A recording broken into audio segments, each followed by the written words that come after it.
여러분 한 주간 또 설 명절 잘 지내셨죠?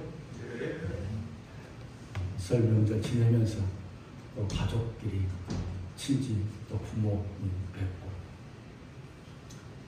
또 때로는 만나 뵙는다는 것이 또 어려울 수도 있습니다. 그래도 그분들 만나서 우리 감사하고요. 또 그것을 통해서 또 가족과 함께 새롭게 되는 귀한 또 은혜가 있습니다. 미국 보스턴의 한 정신병원에 불쌍한 소녀가 수용됐습니다. 이 소녀는 어려서부터 가난한 집에서 태어나 그리고 어린 나이에 어머니가 일찍 죽습니다. 아버지는 알코올 중독자인데 또 아버지로부터 버림을 받습니다. 하나뿐인 동생도 병으로 죽습니다. 이 소녀는 눈에 안질이 있었는데 그것이 악화되어서 그냥 치료하고 돌볼 수 없기 때문에 눈이 실명이 되고 말았습니다. 2번이나 자살을 시도합니다. 의사는 이 소녀에게 회복 불가능이라는 판결을 내립니다. 이제는 혼자 정신병원 독방에서 지내게 됩니다. 아무도 이 소녀에게 가까이 하는 사람도 없습니다. 사랑도 베풀지 않습니다. 아무런 소망이 없는 버림받은 인생으로 이 소녀는 하루하루 고독한 삶을 보내게 됩니다. 그러던 중에 그 병원에서 근무하는 나이가 많은 간호사 한 분이 이 소녀를 불쌍히 여깁니다. 매일 점심때가 되면 이 소녀에게 가서 책을 읽어줍니다. 또 먹을 것을 갖다 줍니다. 그래도 이 소녀는 전혀 변하지 않습니다. 아무리 책을 읽어주고 아무리 좋은 말을 해도 마치 벽에 대고 하는 것처럼 전혀 반응이 없습니다. 어느 날 이 간호사가 이 소녀에게 기도하면서 하나님의 말씀을 전하게 됩니다. 예수님의 십자가의 사랑, 십자가의 은혜를 이 소녀에게 들려줍니다. 그래서 지금까지 굳게 닫혀있던 이 소녀의 마음문이 점점 열리게 됩니다. 이 소녀는 그 마음속에 이 간호사가 전해준 복음의 말씀, 하나님의 은혜를 듣고 그 은혜가 이 소녀의 가슴 속에 강물처럼 흘러 들어갑니다. 우리가 지금까지 낙심하고 절망하면서 살아왔던 이 소녀가 점점점 변하기 시작합니다. 기쁨과 희망으로 가득 차게 됩니다. 이 소녀는 마음에 결심합니다. 보스턴에 있는 파킨슨 맹인 학교에 들어갑니다. 6년 동안 열심히 공부를 하고 최우등생으로 졸업하게 됩니다. 한 신문사의 도움으로 개안 수술을 받게 되고 성공합니다. 드디어 앞을 보게 됩니다. 소녀는 손을 높이 들고 하나님 감사합니다.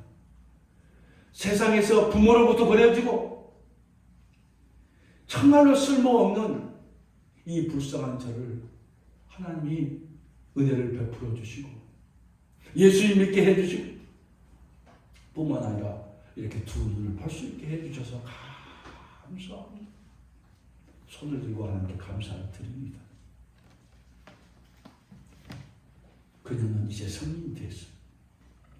지금까지 간호사로부터 받은 사랑과 은혜에 감사하면서 이제는 내가 여기서 사랑과 은혜를 받았으니 내가 이 시설에서 그대로 남아서 정말 옛날에 자기 자신같이 도움이 필요한 사람들을 내가 도와야 되겠다. 평생 내가 그 일을 해야 되겠다. 마음의 결심을 합니다. 학교를 졸업하고 22살이 되던 해에 한 신문사의 광고를 봅니다. 보지 못하고 듣지도 못하고 말하지 못한 소녀의 가정교사를 구한다는 소식입니다. 그녀는 그 광고를 보고 눈이 번쩍 뜨입니다. 그래, 내가 은혜를 갚고 내가 사랑할 사람은 바로 이 아이야.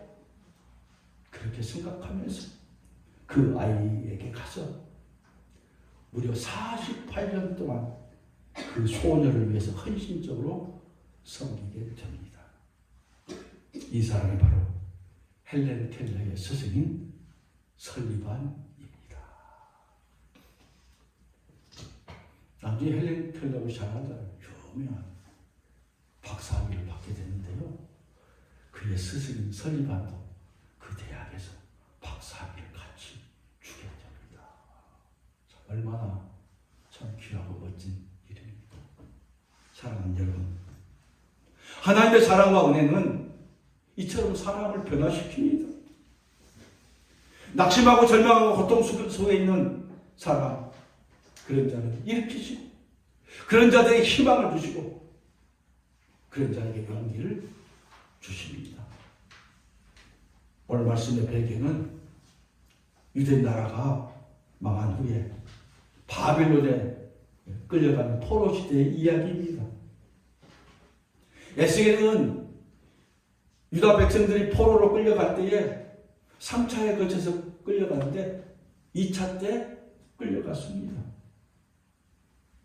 하나님의 소명을 받고 거기에 선지자로 활동을 합니다.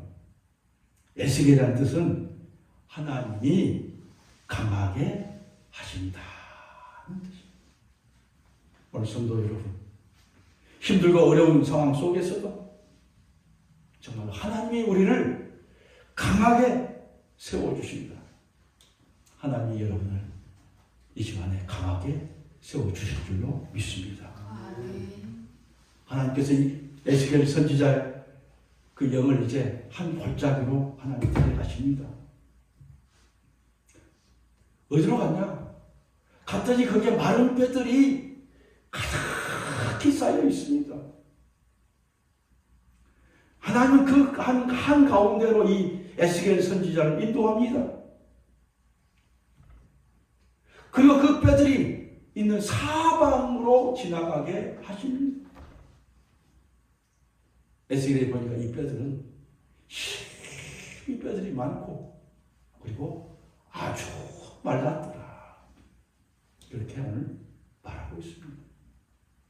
하나님은 왜 에스겔에게 이런 환상을 보여주신 것일까요? 한마디로 말해서 오늘 유다 백성들이 이스라엘 백성들이 처한 그 현상, 그 현실을 정확히 깨닫고 보게 하기 위해서 이 환상을 보여줍니다. 지금 이스라엘 백성들의 모습은 참으로 비참합니다.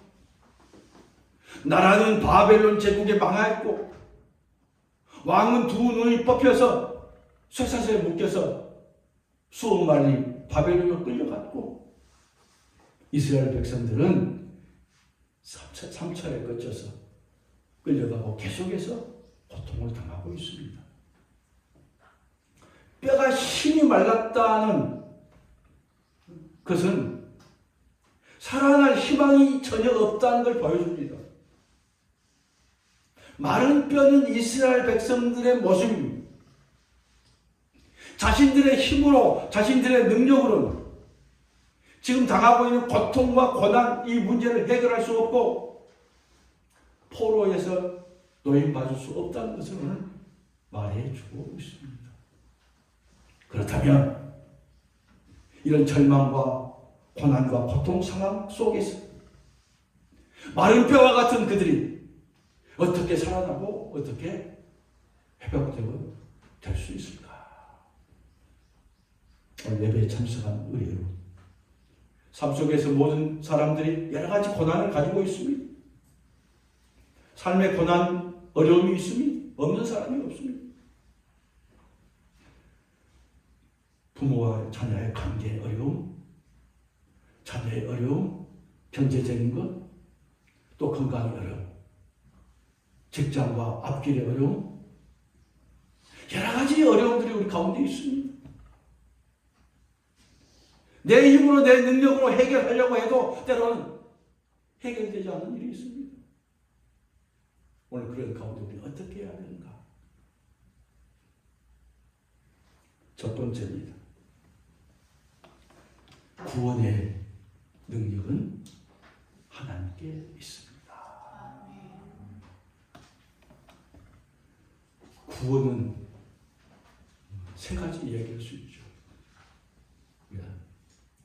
첫 번째 구원은 나를 예수 믿고 내가 구원받은, 예수 믿고 하나님의 자녀가 되는 구원입니다.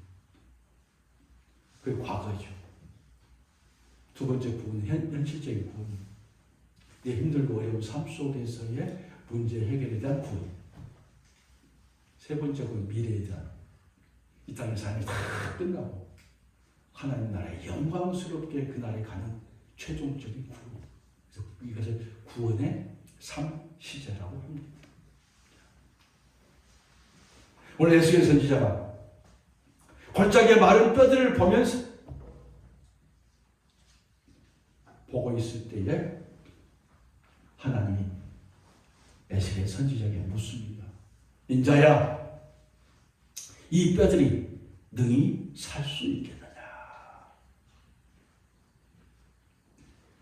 말라 비틀어진 이 뼈들을 보여주면서, 야, 사랑하는 아들아, 인자야, 이 뼈들이 정말로 살 수 있겠다고 네가 생각하느냐? 오늘 하나님이 여러분에게 이런 상황 가운데서 이런 질문을 한다면 오늘 여러분은 어떤 대답을 하시겠습니까? 에스겔이 대답합니다. 주 여호와여, 주께서 아시나이다. 주는 하나님을 이야기합니다. 하나님이 아시지 않습니까? 이렇게. 무슨 뜻입니까? 두 가지 의미가 있습니다. 첫 번째 의미는요, 하나님, 이 뼈들은 살아날 가망이 없습니다. 부정적인 생각, 부정적인 마인드. 하나님, 어떻게 이런 뼈들이 살아날 수 있겠습니까? 이 뼈들이 다시 산다는 것은 불가능합니다. 하나님도 잘 아시지 않습니까? 이 뼈들은 아주 말라 있습니다. 죽은 지 오래됐습니다. 뼈에 물기라도 좀 있는다 할지, 상태가 그래도 좀 좋으면 조금이라도 살아날 가망성이 있을 것인데, 이 뼈들은 현실적으로 살아날 가망이 없습니다. 기대가 없습니다. 이 뼈들이 더 살아날 수 없는 이유는 이스라엘 백성들이 하나님의 백성인데 철저하게 하나님께 버림받고 심판을 당했습니다. 심판은 뭡니까? 하나님과의 분리입니다. 하나님과의 관계가 끊어졌다는 겁니다. 이제는 그들이 다시 회복되고 살아난다는 것은 생각조차 할 수 없습니다. 그들은 살아난다는 것, 나라가 회복이 되고 독립이 된다는 것, 있을 수 없습니다. 완전히 포기한 상태입니다. 11절에 보니까 그 스스로가 소망이 없다 말합니다. 그들 모두가 망했다고, 없어졌다고 그렇게 말합니다. 회복 불가능합니다. 오늘 여러분과 저의 모습은 어떻습니까?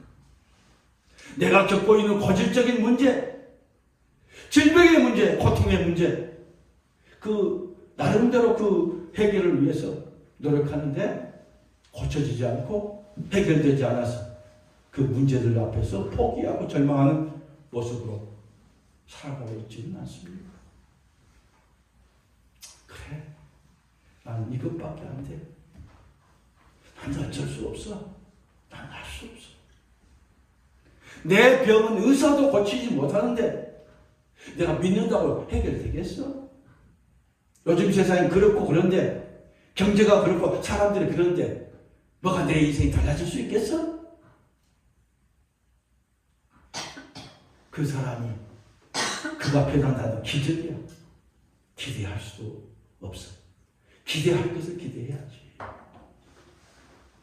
세상적인 기준과 일반적인 생각으로 판단하고 할 수 없다고 우리는 스스로 포기하고 맙니다. 이런 사람은 아무것도 얻을 수 없습니다. 주 여호와여 주께서 하시나이다. 두 번째 의미입니다. 첫 번째는 부정적인 의미였죠. 두 번째 의미는 긍정적인 의미입니다. 하나님이시라면 능히 하실 수 있습니다. 마른 뼈들이 1차적으로는 그 자체로는 그래요. 하나님, 이 뼈들은 결코 살아날 수 없는 것을 제가 인정합니다. 자기 연약함을 우리가 인정하는 거예요. 우리 자녀들의 연약함을 인정하는 거예요. 다 공부 잘하고 다 해서 스카이 가면 다 좋겠죠. 다 아니에요. 다 인정. 그래요. 상황을 인정할 수밖에 없잖아요. 인정하고 인정을 끝나는 게 아니지. 그러나 전능하신 하나님이시라면 분명히 이 뼈들을 살리실 수 있습니다. 그렇게 고백하는 겁니다. 마른 뼈들이 살아나거나 살아나지 않는다는 것은, 이 모든 것은 하나님의 결정에 달려있음을 내가 믿음으로 고백한다. 하나님의 주권을 인정하는 겁니다. 내 인생이, 우리 가정이, 내 삶이, 우리 자녀들이 하나님께 달려있습니다. 하나님이 세우시고 붙들고 인도하시면 우리 자녀들이, 우리의 삶이, 내 인생이 될 줄로 믿습니다. 그런데 내가 고백하고 내가 믿음으로 나갈 때에 그 믿음 가운데 하나님이 역사하시는 거예요.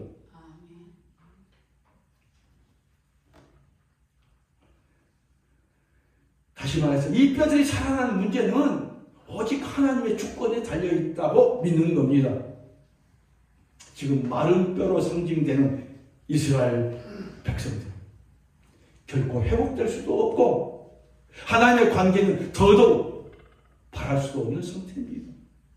그러나 이런 상황 속에서도 에스겔 선지자는 하나님의 전능하신 능력을 굳건히 믿고 하나님께서 능히 살려주실 수 있음을 믿고 고백하며 나갑니다.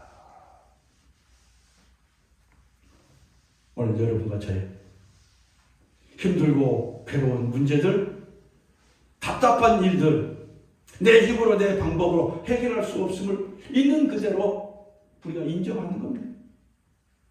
그리고 하나님이 만져주시고 하나님이 붙들어주시고 하나님이 되게 하시면 반드시 해결될 것입니다. 반드시 내 약한 육체가, 내 질병이 고침받으리라, 회복되리라 믿고 하나님의 능력을 의지하고 믿음으로 내가 고백하며 나가는 겁니다. 주님 말씀합니다. 의심한 제자들에게 할 수 있거든요. 무슨 말이냐? 믿는 자에게 능치 못함이 없느니라. 두 번째입니다. 두 번째는 하나님의 말씀을 대언하는 겁니다. 하나님은 에스겔 선지자에게 하나님의 말씀을 대언하라고 하십니다. 5절과 6절 말씀 같이 읽겠습니다. 주 여호와께서 이 뼈들에게 이같이 말씀하시기를 내가 생기를 너희에게 들어가게 하리니 너희가 살아나리라. 너희 위에 힘줄을 두고 살을 입히고 가죽으로 덮고 너희 속에 생기를 넣으리니 너희가 살아나리라. 또 내가 여호와인 줄 너희가 알리라 하셨다 하라. 아멘. 이 말씀을 들은 에스겔 선지자는 하나님이 하신 그 말씀을 그대로 대언합니다. 여러분, 대언이 뭡니까? 대언은 하나님의 말씀을 있는 그대로 전하는 겁니다. 대언은 하나님의 말씀을 큰 소리로 선포하는 거예요. 오늘 에스겔 선지자가 하나님의 말씀을 대언하고 있는데 오늘 그 대상이 누굽니까? 살아있는 사람들이 아니라 마른 뼈들입니다.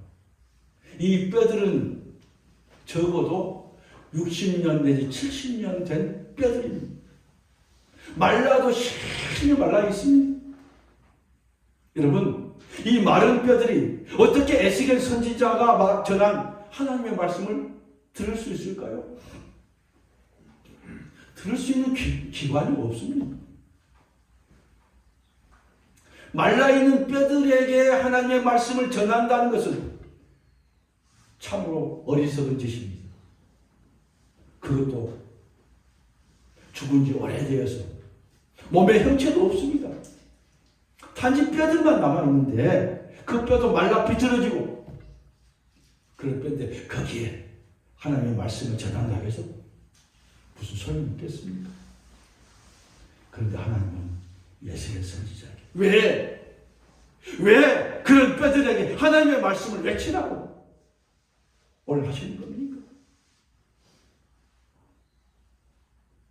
그것은 하나님의 말씀이 능력이기 때문입니다. 이 뼈들은 무시무시한 바벨론 군대에게 무자비하게 살육당하여 죽임을 당했던 이스라엘 군사들의 뼈입니다. 이런 낙심과 절망과 고통으로 죽은 자들입니다. 이제 아무런 소망이 없는 이 뼈들만 남아 골짜기에 켜켜이 쌓여 있습니다. 이 뼈들이 살 수 있는 길은 오직 여호와의 말씀밖에 없습니다. 여러분, 말씀을 들을 때에 살아납니다. 말씀을 들을 때 그 심령이 회복합니다. 말씀을 들을 때 벽고침이 일어납니다. 말씀을 들을 때에 그의 삶이 회복이 되게 됩니다. 마지막 세 번째, 말씀을 듣고 대언할 때 기적이 일어납니다. 에스겔 골짜기의 그 뼈들은 이스라엘 백성들입니다. 11절에 이 뼈들이 말합니다. 우리의 뼈들이 말랐고 우리의 소망이 없어졌으면 우리는 다 멸절되었다고 말합니다. 그들이 회복할 수 없을 정도로 철저하게 망한 모습을 3차례나 반복을 합니다. 이렇게 강조하는 것은 소망이 전혀 없다는 얘기입니다. 왜 그렇게 됐을까요? 이들이 하나님께서 가장 싫어하는 미워하는 우상을 섬겼고 악을 행하였기 때문에 하나님으로부터 완전하게 버림받았습니다. 이제는 그들이 더 이상 아브라함의 자녀도 아니고 하나님의 백성도 아닙니다. 여러분, 우리가 진짜 하나님의 백성이고 하나님의 자녀라면 적어도 하나님의 말씀을 듣고 그 말씀대로 해야 하는 사람입니다.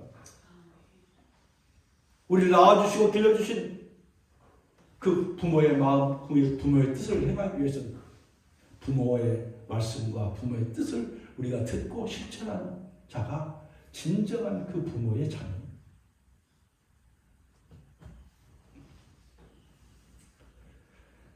그렇습니다. 이제 그들은 하나님이 주신 가나안 땅에서 살 수 없습니다. 축복의 땅에 살 수 없고 다 쫓겨났습니다. 삶의 터전을 잃어버렸습니다. 그리고 멀리 탁에 포로로 끌려갔습니다. 언제 돌아올지 모르는 희망을 잃어버리고 절망과 고통 가운데 하루하루를 살아갔습니다. 우리도 일제강점기에 언제 우리가 돌아올까 아리랑 노래를 부르면서 또 저 사안이 빨리 이주되고 얼마나 고통, 조국의 독립을 위해서 수많은 사람들이 정말 이걸 바라보면서 눈물을 흘리고 있다. 우리가 다 알고 있지 않습니까? 소망이 없었습니다. 이제 그들에게 육체적으로 하나님으로부터 끊어졌고 신앙적인 측면에서도 하나님과 단절된 완전히 소망이 없는 그들이 되었습니다. 그런 그들에게 오늘 소망의 메시지가 들려옵니다. 하나님의 말씀이 그 마른 뼈들에게 선포가 되니까 성령의 생기가 그들에게 불어오니까 그들이 다시 살아나게 됩니다. 마른 뼈들이 이 뼈절뼈가 툭툭툭 하면서 뼈들이 붙기 시작합니다. 거기에 관절이 생깁니다. 힘줄이 생기고요. 그 다음에 살이 차올라옵니다. 그 위에 피부, 가죽이 덮여있죠. 그래도 아직 살아날 수 없죠. 성령의 생기가 하나님의 은혜의 바람이 불어오니까 그들이 그 속에 생명이, 살아있는 생명이 그 속에 들어가니까 그들이 일어서게 됩니다. 보니까 그들이 큰 군대로 다시 일어서게 됩니다. 이제 그들이 하나님의 은혜, 성령의 은혜가 왔더니 잃어버렸던 선미의 자리가 회복되고 하나님의 관계가 회복됩니다. 그들이 이제 바벨론 포로의 무덤에서 해방되게 됩니다. 그리고 다시 고국 이스라엘로 돌아오게 됩니다. 이스라엘 땅으로 돌아간 말은 잃어버렸던 하나님의 은혜와 하나님의 축복이 다시 회복되었다는 말씀입니다. 그렇습니다. 하나님의 말씀이 대언될 때에 여호와 영이 성령이 역사하십니다. 성령이 많은 뼈들 위에 덮이고 그럴 때 정말로 포로에서 해방되고 주권이 회복됩니다. 뿐만 아니라 서민으로서 하나님의 영으로 다시 새롭게 태어났습니다. 이 일은 사람의 힘으로 도저히 불가능합니다. 하나님만이 이 일을 가능하게 하십니다. 말씀을 맺겠습니다. 사랑하는 성도 여러분, 올 한 해 우리 교회 표가 성령의 능력으로 부흥하는 교회입니다. 교회는 생명을 살리고 세우는 하나님 나라의 대사관이고 하나님 나라의 전진기지입니다. 구원의 방주입니다. 구원의 능력이 오직 하나님께 달려 있습니다. 성령님의 도우심, 그 역사하심이 바로 교회가 부흥하고 회복되는 능력입니다. 올 한 해 뜨겁게 교회가 부흥하고 성장할 때 그와 더불어서 우리 사랑하는 성도들, 여러분의 가정과 여러분의 자녀들이 성령의 능력으로 회복되고 성장하게 되고 우리의 자녀들의 앞길이 열리게 될 줄로 믿습니다. 오늘 그러기 위해서는 오늘 우리가 해야 할 일이 있습니다. 무엇보다도 하나님의 말씀을 듣는 일에 힘써야 합니다. 왜냐하면 말씀을 들을 때 믿음이 생겨납니다. 말씀을 들을 때 그 말씀 속에 능력을 우리가 힘입게 됩니다. 말씀을 듣기 위해서 예배의 자리를 양보해서는 안 됩니다. 말씀에 집중하면서 성령님의 역사하심을 믿음으로 간절히 사모하며 기도로 나갑니다. 하나님 은혜를 주시옵소서. 세워주시옵소서. 성령의 능력으로 우리 자녀들, 우리 가정을, 우리의 일터를, 우리 교회를, 우리 지역사를, 우리 나라를 하나님 회복시켜 주시옵소서. 우리가 기도하고 선포하며 나갈 때 하나님의 성령이 역사하게 될 줄로 믿습니다. 아멘. 그리고 우리가 들은 말씀을, 하나님의 말씀은 내 입으로 선포하는 것이 믿음으로 선포합니다. 이웃에게 그 말씀을 전하는 겁니다. 그때 놀라운 성령의 능력, 역사가 일어납니다. 사랑하는 여러분, 말씀을 붙잡고 내가 선포할 때, 그래, 그 말씀이 내 속에 들어와서 내 속에 능력이 될 때, 그래, 내가 올 한 해 2025년 올해 내가 살아나리라. 우리의 가정이 살아나리라. 우리의 자녀들이 일어나리라. 교회가 부흥하리라. 나라가 회복하리라. 말씀을 선포하고 기도하며 나갈 때 그 기도 가운데, 그 믿음 가운데 하나님의 역사하시고, 그 믿음 가운데 성령이 역사하시고, 그럴 때 놀라운 일들이 여러분과 여러분의 가정, 여러분의 삶 속에서 일어날 줄로 믿습니다. 아멘. 성령의 능력으로 여러분의 삶과 교회가 회복되고 부흥하게 되기를 주님의 이름으로 간절히 축복합니다. 아멘.